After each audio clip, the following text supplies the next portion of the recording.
વિદ્યાર્થી મિત્રો પ્રણામ। ધોરણ 8 ગણિત પ્રકરણ 8 રાશિઓની તુલના। મિત્રો એમાં આપણે ગુણોત્તર અને ટકા આ બે વસ્તુ ભણી ગયા હતા અને સ્વાધ્યાય 8.1 જોઈ ગયા।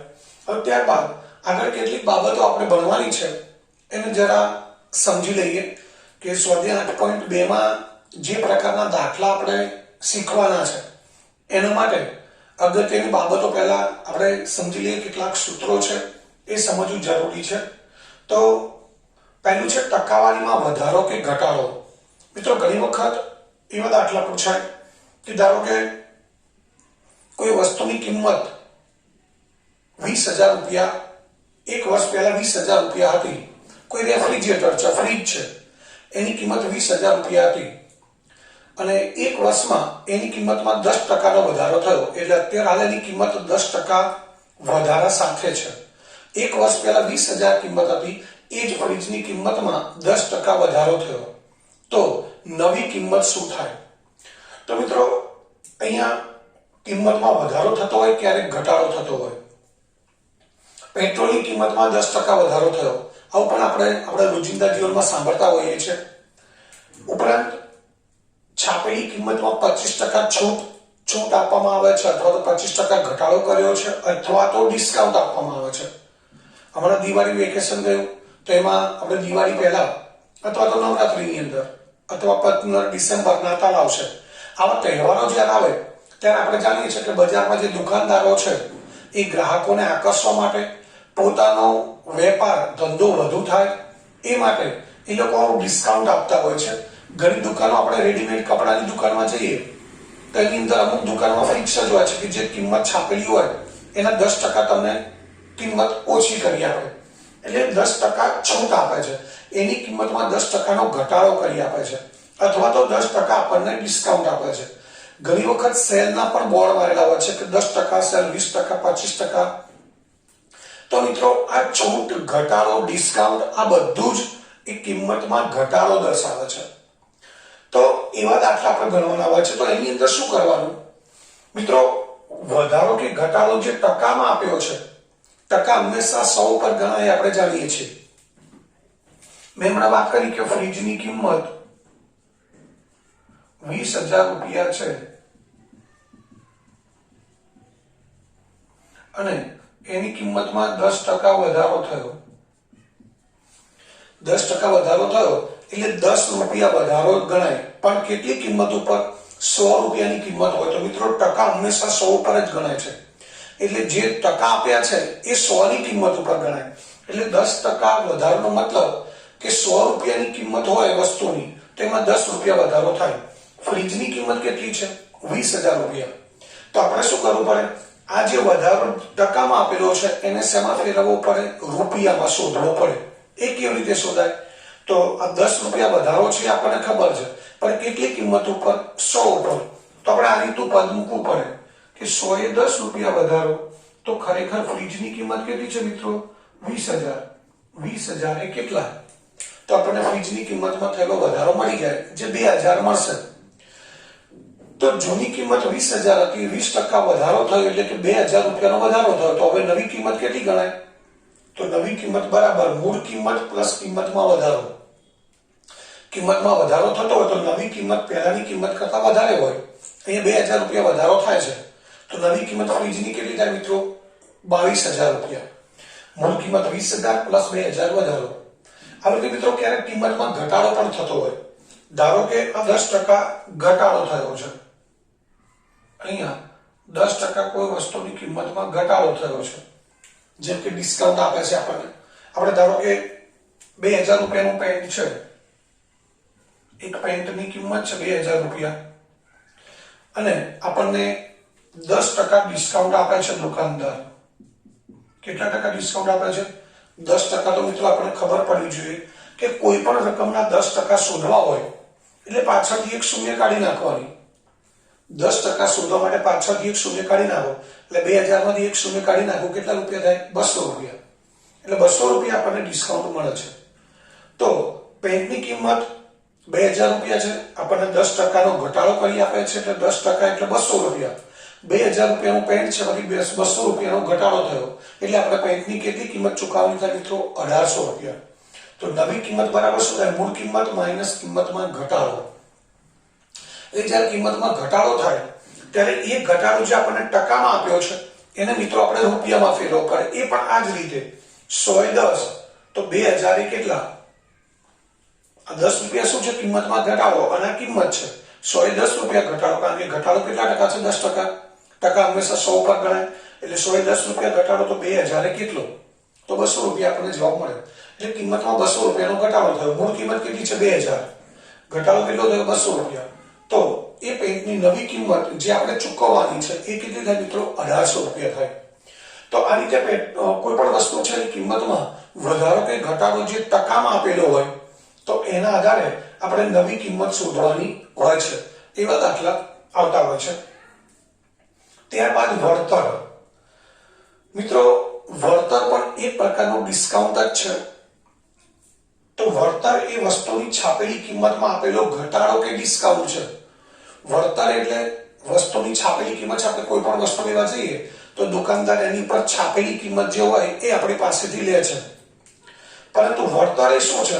તો છાપેલી કિંમતમાં આપવામાં આવતો ઘટાડો કે ડિસ્કાઉન્ટ. તો અહીંયા મિત્રો આપણે વાત કરીએ ડિસ્કાઉન્ટ, આ ઘટાડો.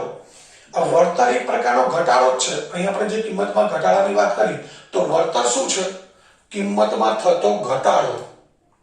તો અહીં આપણે આવું પણ કહી શકીએ કે આપણને પેન્ટની કિંમત ₹2000 છે અને દુકાનદાર આપણને પેન્ટ ઉપર 10% વળતર આપે છે. શું આપે છે? 10% વળતર. એટલે કે 10% કિંમતમાં એ આપણને ઘટાડો કરી આપે છે.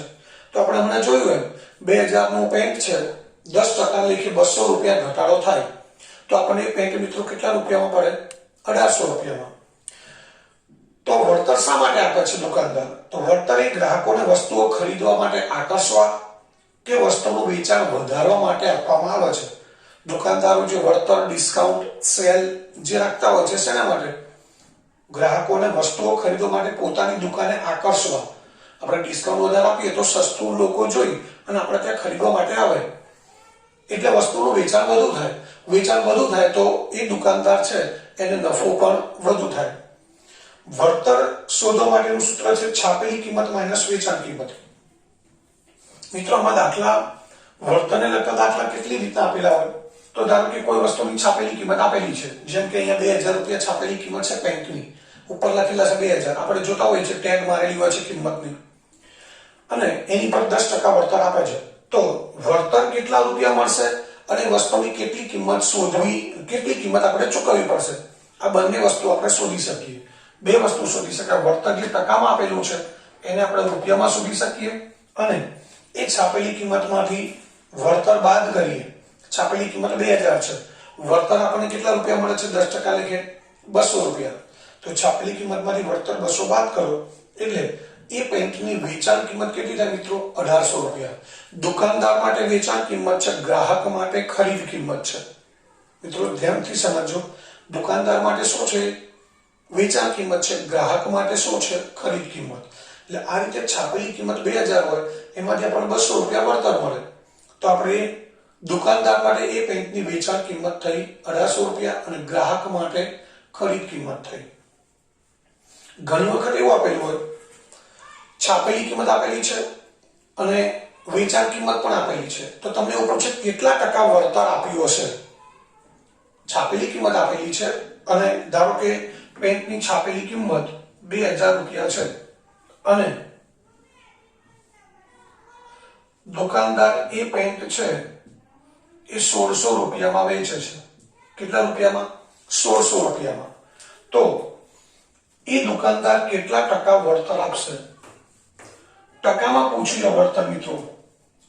તો અહીંયા આપણે પહેલા ₹2000 છાપેલી કિંમત છે અને વેચાણ કિંમત છે 1600, એટલે કે દુકાનદાર ₹1600 પેન્ટ વેચે છે.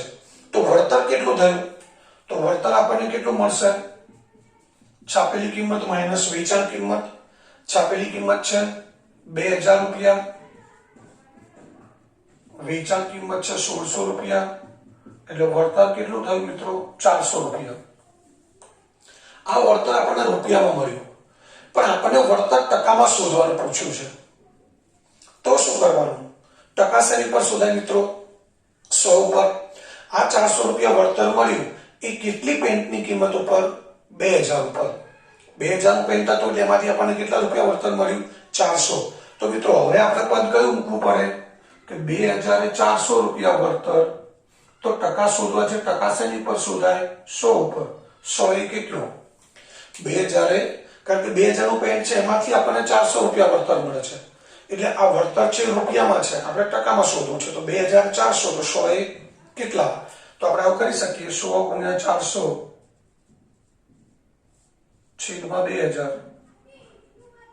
આ 3 શૂન્ય ઉડી ગઈ અને 2 પંચા 10 એટલે 5 ચોક 20% વળતર થાય. તો મિત્રો આ રીતે બે પ્રકારના દાખલા હોય. ઘણી વખત આપણે વળતર ટકામાં આપેલું હોય, છાપેલી કિંમત આપી હોય, તો એ વળતર આપણે રૂપિયામાં શોધવાનું હોય, વેચાણ કિંમત શોધવાનું હોય.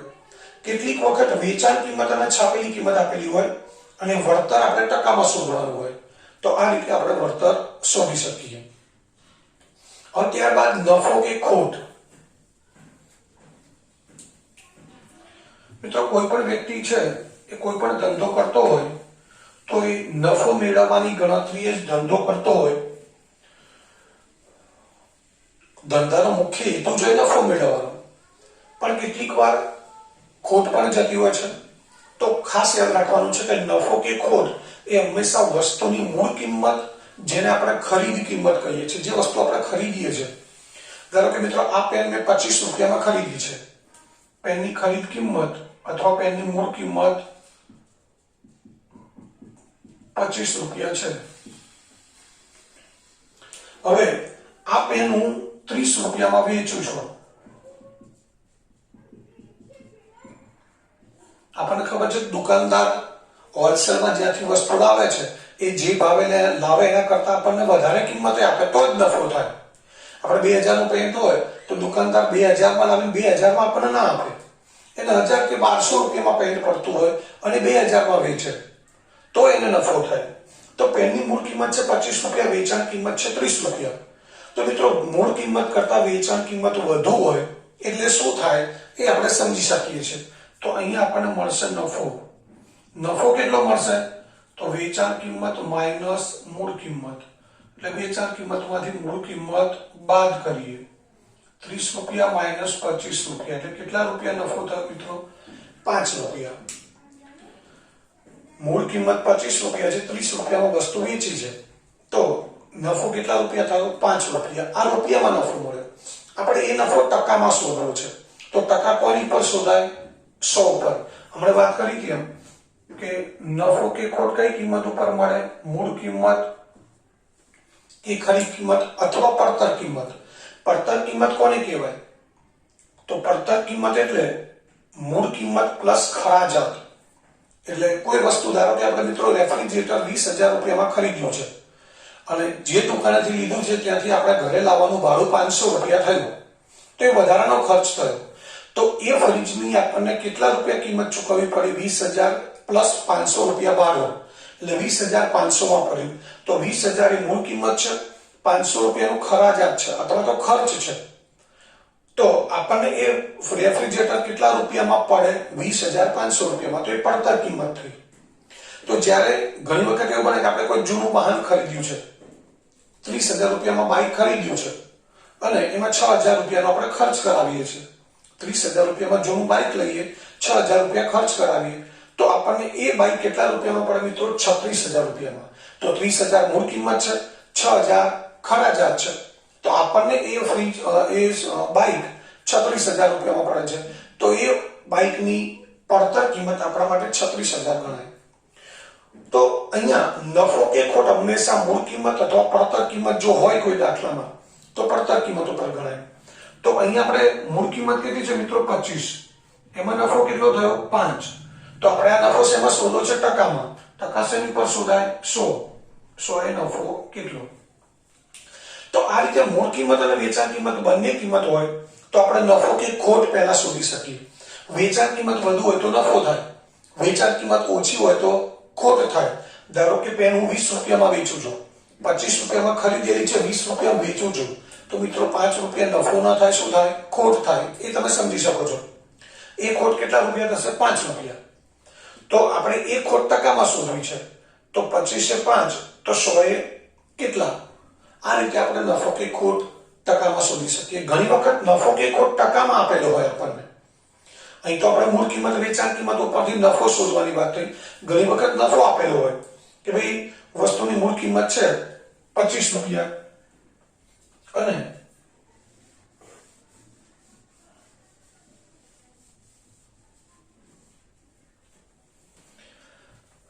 એને હું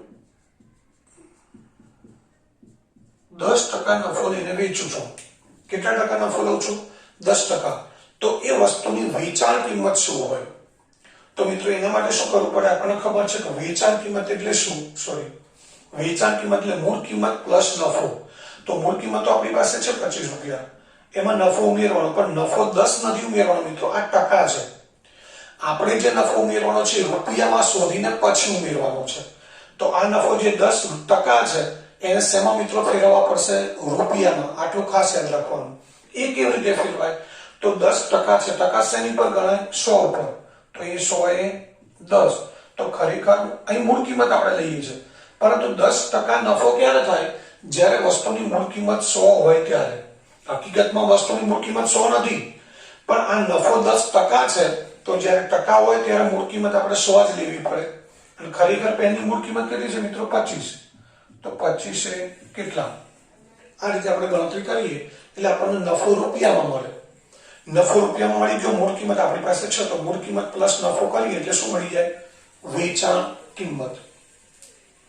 તો આ રીતે આપણને સમજવાની વસ્તુ છે, એકદમ સરળ છે કે મૂળ કિંમત વેચાણ કિંમત આપીએ તો આપણે નફો શોધી શકીએ, એ રૂપિયામાં મળે અને એને પછી ટકામાં ફેરવવાનો હોય. ઘણી વખત મૂળ કિંમત આપેલી હોય, નફો આપ્યો છે બદલે ક્યારેક ખોટ પણ હોય. એ ખોટ કે નફો ટકામાં આપેલો છે તો એ ટકાને આપણે પહેલા રૂપિયામાં ફેરવવાના, અને નફો હોય તો મૂળ કિંમતમાં નફો ઉમેરીએ એટલે આપણને શું મળે? વેચાણ કિંમત. એ જ રીતે ખોટ ક્યારે થાય? મૂળ કિંમત કરતા વેચાણ કિંમત ઓછી હોય તો ખોટ જાય. તો એ જ રીતે આપણે ખોટ આપેલી હોય ટકામાં, આ નફો છે એના બદલે ખોટ આપેલી હોય તો એ ખોટ ટકામાં આપેલી છે અને શેમાં ફેરવવાની છે? રૂપિયામાં. ધારો કે નફો છે એના બદલે અહીંયા ખોટ થાય છે, વેચતા 10% ખોટ જાય છે. તો અહીંયા આપણે શું લખવાનું મિત્રો? રીત એની એક છે, ખાલી થોડોક ફેરફાર થાય છે. 100 એ 10 રૂપિયા ખોટ, તો 25 એ કેટલા? એ ખોટ આપણને રૂપિયામાં મળી ગઈ. હવે આપણી પાસે મૂળ કિંમત છે, તો વેચાણ કિંમત કેવી રીતે મળે? તો મિત્રો મૂળ કિંમતમાંથી ખોટ બાદ કરીએ. મૂળ કિંમતમાં નફો હોય તો ઉમેરવાનો હોય ત્યારે વેચાણ કિંમત મળે, પરંતુ જ્યારે વેચાણ કિંમત આપણી પાસે મૂળ કિંમત છે, ખોટ છે, તો વેચાણ કિંમત શોધવી છે તો શું કરવું પડે? વેચાણ કિંમત આ બાજુ લાવીએ, ખોટ સામે લઈ જઈએ. તો વેચાણ કિંમત બરાબર શું થાય? મૂળ કિંમત માઇનસ ખોટ. એટલે મૂળ કિંમત છે એમાંથી ખોટ બાદ કરીએ એટલે આપણને વેચાણ કિંમત મળે. તો મિત્રો આ રીતે કિંમતો આપેલી હોય, નફો ખોટ આપેલો હોય અને એની પરથી બાકીની કિંમતો આપણે શોધવાની હોય છે. તો મિત્રો આ વાત થઈ, 3 વસ્તુની આપણે ચર્ચા કરી. કિંમતમાં વધારો કે ઘટાડો, વળતર અપાતું હોય અને વસ્તુની વેચાણમાં નફો કે ખોટ થતો હોય તો એને લગતા આપણે દાખલા ગણવાના હોય છે. હવે ત્યારબાદ આગળ જોઈએ સેલ ટેક્સ એટલે એસટી, સેલ્સ ટેક્સ, ત્યારબાદ વેટ અને ત્રીજું છે જીએસટી.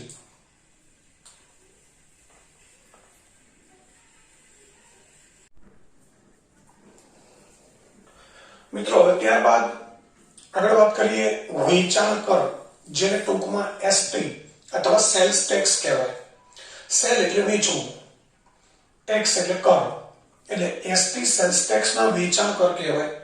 નામ પરથી ખબર પડી જાય કે સેલ ટેક્સ એ વસ્તુના વેચાણ ઉપર સરકાર દ્વારા વસૂલવામાં આવતો કર છે.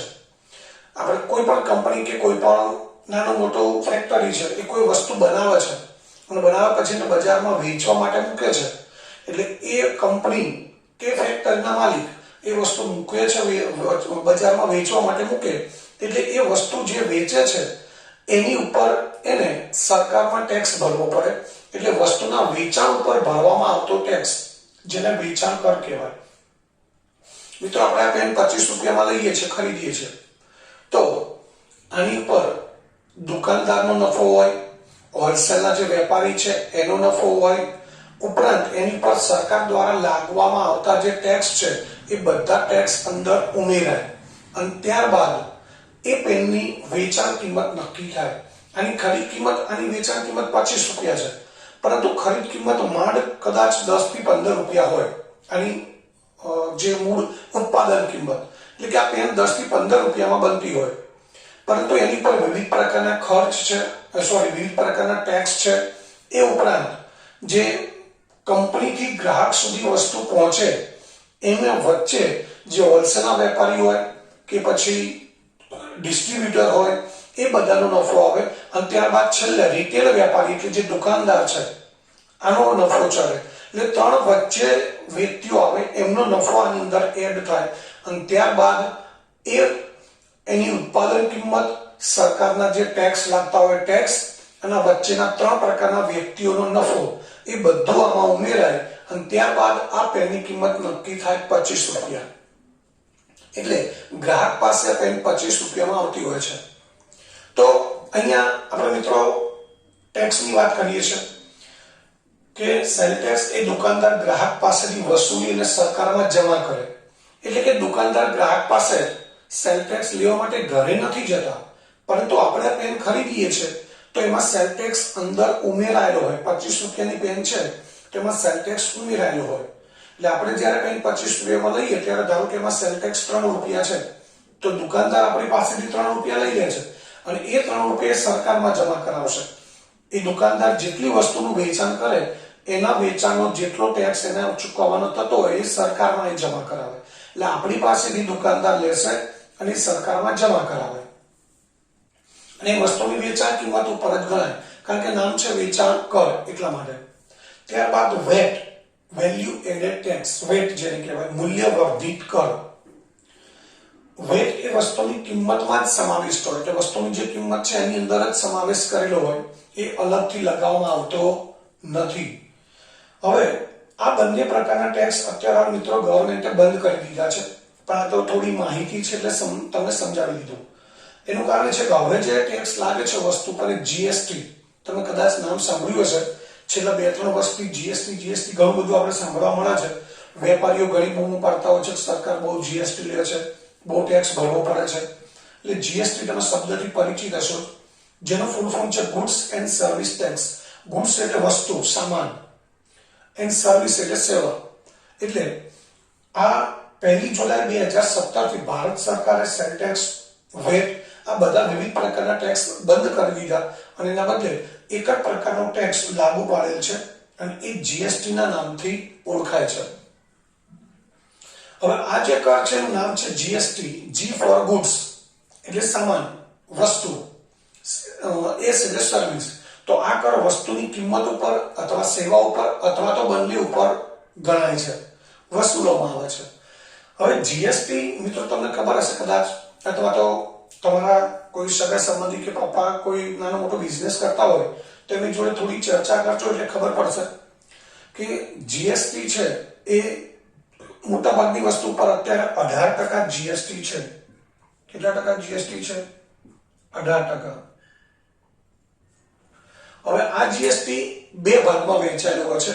એક એસજીએસટી જે રાજ્ય સરકાર દ્વારા વસૂલવામાં આવે, state GST, S for state એટલે રાજ્ય, અને સીજીએસટી, સી એટલે સેન્ટ્રલ ગવર્નમેન્ટ દ્વારા, કેન્દ્ર સરકાર દ્વારા વસૂલવામાં આવતો જીએસટી.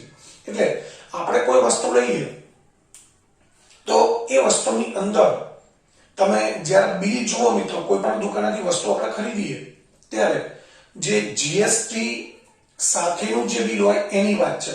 બાકી આપણે કપડાની દુકાનેથી કપડા લઈએ તો એના બિલમાં ક્યાંય જીએસટી હોતો નથી, એ લોકો અલગથી ઉમેરતા નથી. પરંતુ ધારો કે તમે કોઈ મોટી વસ્તુ ખરીદો છો, ટેલિવિઝન, ટીવી, એલઈડી ટીવી ખરીદો છો, કે કોઈ રેફ્રિજરેટર ખરીદો છો, ઘરઘંટી ખરીદો છો, એસી ખરીદો છો, મોબાઈલ ફોન ખરીદો છો, લેપટોપ, કમ્પ્યુટર, આવી વસ્તુ આપણે ખરીદીએ છીએ ત્યારે એનું જે જીએસટી વાળું બિલ આવે એમાં આ બે પ્રકારના જીએસટી નો ઉલ્લેખ કરેલો હોય છે. હું તમારી સામે એક બિલ છે, એક મોબાઈલનું બિલ છે, Vivo Y20i. હવે તમે જોઈ શકો છો એની અંદર તમને સમજાવું જીએસટી. મિત્રો આ માત્ર જાણકારી માટે છે. જીએસટી બે રીતે લેવાતો હોય છે, તમને ખાલી સમજાવવા માટે, જેથી જ્યારે પણ આપણે ખરીદી કરીએ ત્યારે જીએસટી વાળું બિલ હોય તો બિલનો આપણે અભ્યાસ કરવાનો કે બિલમાં કેવી રીતે વસ્તુની કિંમત ગણેલી છે. તો મિત્રો એમાં તમે જોઈ શકો છો અહીંયા એમાઉન્ટ લખેલી છે. મોબાઈલ છે વિવો, એની એમાઉન્ટ છે 9,737.29 રૂપિયા મોબાઈલની કિંમત છે મિત્રો. હવે અહીંયા નીચે લખ્યા છે 9,737.29. ત્યારબાદ નીચે તમે જોઈ શકો છો સીજીએસટી એ છે 876.35 અને એસજીએસટી એ પણ 876.35. એટલે મિત્રો આ બંને 9% જીએસટી છે. મોબાઈલની ખરેખર કિંમત કેટલી છે મિત્રો? 9,737.29 રૂપિયા, એટલે 9,738 રૂપિયા આપણે ગણી શકીએ. હવે એમાં કેન્દ્ર સરકારનો જીએસટી 9% લેખે કેટલો આવે છે? 876.35 રૂપિયા. એ જ રીતે સ્ટેટ ગવર્મેન્ટ, રાજ્ય સરકાર, એનો 9% લેખે જીએસટી કેટલો આવ્યો? 876.35. તો મિત્રો આ બંને જીએસટી નું આપણે ટોટલ કરીએ તો કેટલું થશે આપણે જોઈ લઈએ. 1752.70 રૂપિયા. ખરેખર મોબાઈલ આપણને 9,738 રૂપિયામાં પડે, પરંતુ એની ઉપર 9% કેન્દ્ર સરકારનો જીએસટી જે 876.35 છે, 9% રાજ્ય સરકારનો જીએસટી એ પણ 876.35 છે. એ બંને થઈ ટોટલ 1752.50 રૂપિયા આપણે જીએસટી એનો ભરીએ છીએ. એટલે એ મોબાઈલ આપણને રૂપિયા 11,000, અહીંયા બધાનું ટોટલ મારેલું છે, 11,490 રૂપિયામાં પડે.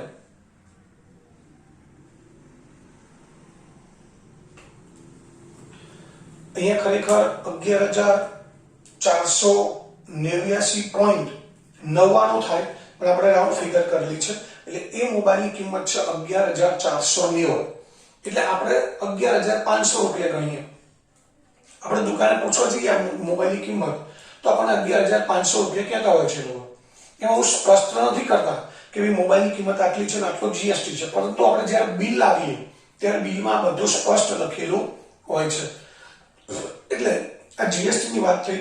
આ 9% એટલે 18% જીએસટી થયો. એટલે વસ્તુની જે કિંમત છે એના 18% જીએસટી અંદર ઉમેરાય અને ત્યારબાદ એ વસ્તુની વેચાણ કિંમત નક્કી થાય. એટલે આ મોબાઈલની વેચાણ કિંમત 11,490 રૂપિયા કેવી રીતે થયા એ તમારી સામે એક બિલ છે, એ બિલની અંદર લખેલું છે, એના દ્વારા આપણે સમજી શકીએ. હવે આપણે વાત કરીએ આપણા પ્રકરણની કે ખરેખર આપણે આમાં ઘણી વખત વસ્તુની કિંમત આપેલી છે, છાપેલી કિંમત આટલી છે અને એની પર આટલા ટકા જીએસટી વસૂલ કરવામાં આવે છે, 10%, 15%. તો જેમ આપણે નફો ખોટની વાત કરીએ એમ કે 100 આટલા રૂપિયા જીએસટી, તો 11,000 કે 10,000 કેટલા એ જીએસટી શોધી લઈએ, વસ્તુની કિંમતમાં જીએસટી ઉમેરી દઈએ એટલે બિલની કિંમત મળી જાય.